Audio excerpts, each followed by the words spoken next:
ঢালিউড নায়িকা পরীমণি ছেলের পর ফুটফুটে মেয়ের মা হয়েছেন। ৪ জুন পরীর মেয়ে সাফিরা সুলতানা প্রিয়মের ১ মাস পূর্ণ হয়েছে। দিনটি কেক কেটে বিশেষভাবে পালন করেছেন পরী। এদিন মধ্যরাতে সামাজিক যোগাযোগ মাধ্যমে একটি পোস্ট দেন এই অভিনেত্রী। সাথে যোগ করেন তার ২ সন্তান প্রিয়ম ও রাজ্যের কিছু ছবি। সন্তানদের নিয়ে তার অনুভূতি প্রকাশ করে পরীমণি লিখেছেন, এ আমার এক সুখের জীবন, আমার সুখ পাখিরা, আমার মেয়ের ১ মাস হয়ে গেল আলহামদুলিল্লাহ।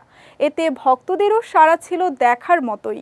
কেউ কেউ লিখেছেন, মা পরী সত্যি অসাধারণ, সুন্দর স্নিগ্ধ পদ্মপ্রিয়ম আর পরী মাশাল্লাহ, সুখের জীবন, সারা জীবন সুখময় হোক, এসব কথা দেখা যায় মন্তব্য ঘরে। এর আগেও কন্যা সন্তানকে নিয়ে তার অভিব্যক্তি প্রকাশ করেছিলেন পরীমণি। বলেছেন, আমার মেয়ে এলো ঘরে, যার নাম রাখা হয়েছে সাফিরা সুলতানা প্রিয়ম। এই নামেই বিশ্ব চিনবে ওকে। ছেলের পর মেয়ে, কি যে আনন্দ। ওয়ালটন ফ্রিজ কিনে অনেকের মতো আপনিও হয়ে যেতে পারেন মিলেনিয়াল। সেরা পণ্যের সেরা অফার। বর্তমানে রঙিলা কিতাব নামে একটি ভারতীয় ওয়েব কন্টেন্টের কাজ করছেন এই নায়িকা।